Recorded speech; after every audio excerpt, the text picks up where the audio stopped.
goes on, Bella? I've never seen a newborn show that kind of restraint. I'm not sure if she is a newborn. She's so tame.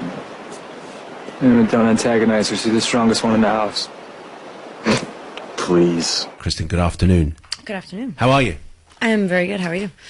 Excellent, thank you. And so you had the LA premiere just a couple of days ago, so our papers are full of those pictures. Now you have to do it all again in the UK. Does part of you think, oh, here we go, I've got to do it again, or are you actually really G'd up for doing it again tonight?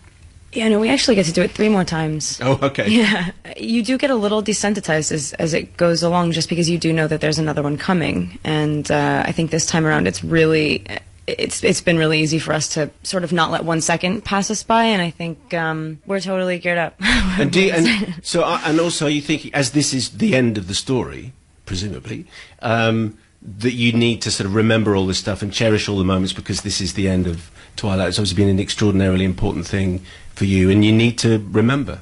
Yeah, no, I think it's so important, especially when you're in a situation like that, is to we'll always have the memory of it, but it's awesome to look up and actually acknowledge and look at people in the eyes and go, this is it. You know what I mean? It's hard to do that sometimes because we felt like this was over several times. There's finishing shooting, then there's the release of it in several different countries, so not quite there yet, but yeah. And you kind of finished filming a long time ago, really, didn't you?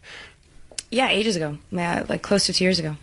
But I imagine, I don't know if it's ever possible to forget quite how important the books and the films have been for fans. But when you get to these premieres, it's full on, isn't it? Yeah, it's pretty full on. The coolest thing about what we do is that shared energy, whether you have it with a small, intimate group on an independent film or like on this level. We'll never be able to share what we love with so many people again. Like, I mean, you couldn't expect that within one lifetime. So it is crazy. We literally recognize people that have been there since like day one. I see faces in the crowd. It's crazy. Yeah. And how great was it? How enjoyable was it? I imagine when you're making this film to be a vampire at last. It's pretty cool. As opposed to being a human.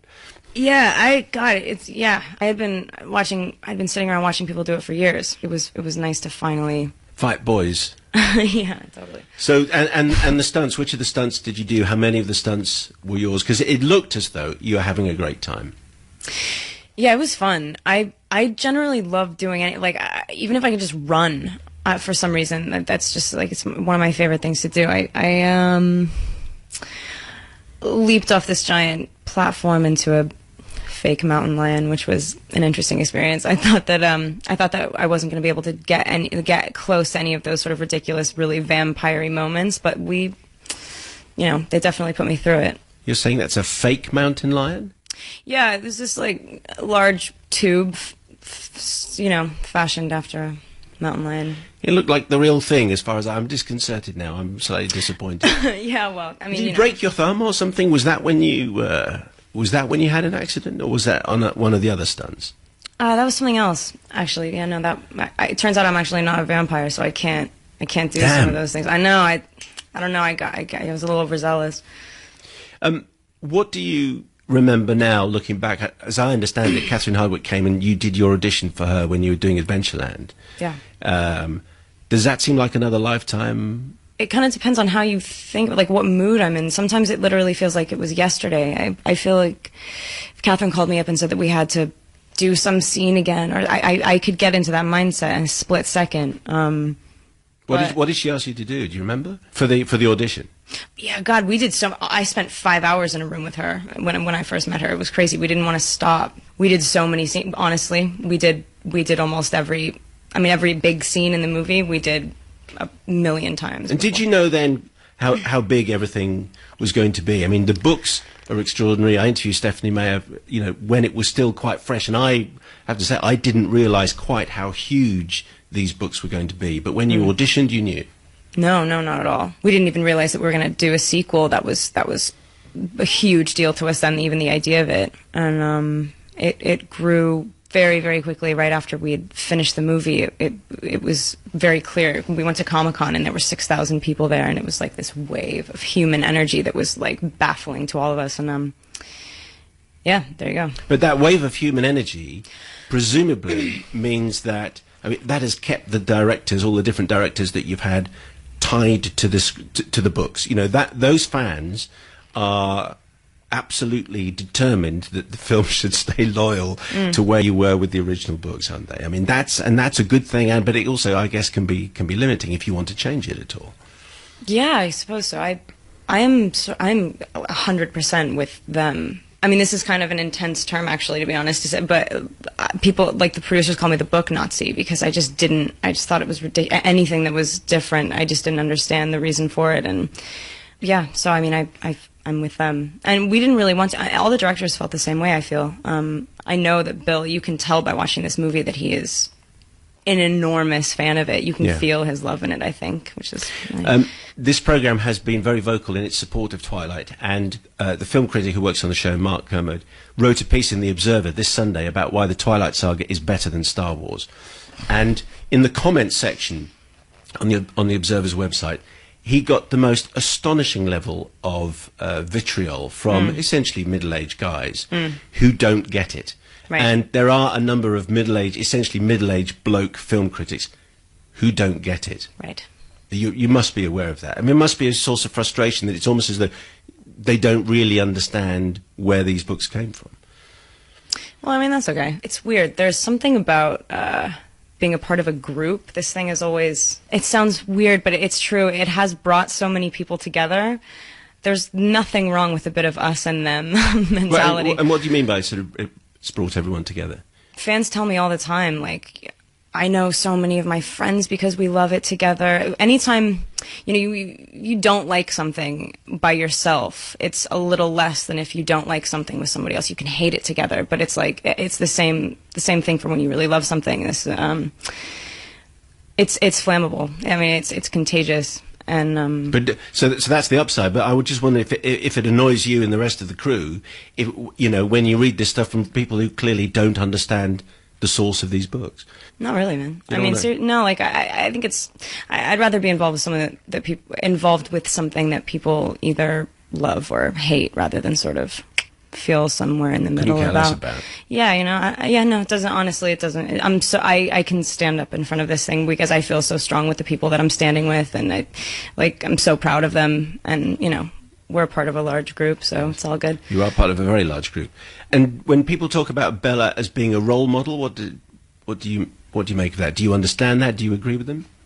What I've been able to maybe kind of figure out at the end of all of this is possibly that I think girls have really taken to her because her life, this little period of time represents a stage of life that is so full of like, I mean, you're sort of bubbling with every emotion that you can't put your finger on, you can't understand yet, and it's a very innately female strength to have, you know, the faith in yourself and the trust in yourself to hold on to the feelings until you figure out why you have them. That is her whole journey, and even though on the outside she seems like entirely, you know, especially in the beginning, it's like she's kind of stumbling through life. She's a little awkward. She's like a little, you know, she's not a complete introvert, but she's shy. She's not the type of person that you think would be at the center of a story like this. And I think that she's always been self-assured at the same time. And that's just it's an interesting package for it to come in. And I feel like a lot of girls are like that, like a lot. Here's a tricky question. How great is Michael Sheen? Yeah, he's pretty funny, right? He's clearly having a ball, isn't he? I mean, every single second. Because people love it when he does Frost Nixon and does those kind of roles. But he has said on this program many times, these are the roles that he really wants to do. Yeah, no, he always, like any day that he came in, we were, basically what I'm saying, he delivered absolutely the most unexpected thing every single day when you can get kind of used to performances, which is a good thing because people have lines that they follow, but he was like, never knew what he was going to do. And that maniacal laugh that he has is just terrific. Some listeners' questions. Jordan Bowers would love to know if it's difficult playing a character in a franchise which 4 directors have now helmed. In terms of your character, have you found yourself on the same page with one director and then perhaps less so with another? No, I feel like we've gotten really lucky. I'm not, especially on the first one when we didn't know it was going to turn into this, you know, enormous thing. We were told to smile almost every day, and I think that was just because people were scared. I don't know. It was like, but that was the only thing that was ever like a, you know, like a huge.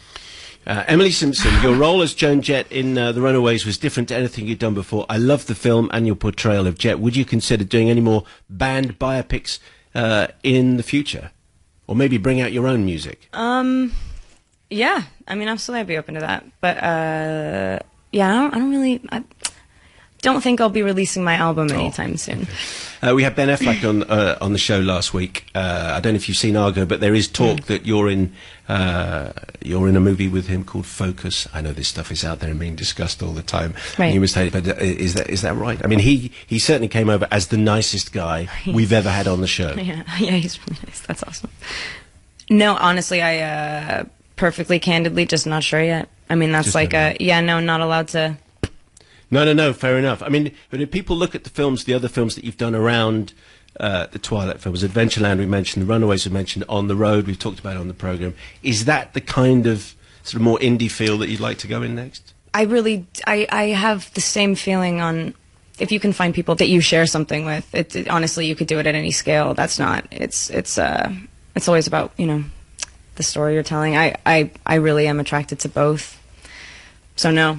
I like indie movies a lot, but it is it's not something that I can't really step outside of my career and look at it as this whole that I want to like shape. I'm attracted to certain things and follow the gut. Kristen, we appreciate you speaking to us today. Thank you very much indeed for your time. Thank you. And enjoy the premiere tonight. Oh, thanks. And then the premiere that comes after that, Right. and the one after that as well. Awesome. Thank you so much. Kristen Stewart speaking to me a couple of days ago, just when the premiere was happening in London. The review of The End of the Twilight Saga, Breaking Dawn Part 2, coming up in just a moment. Let's update you with the latest news, first of all.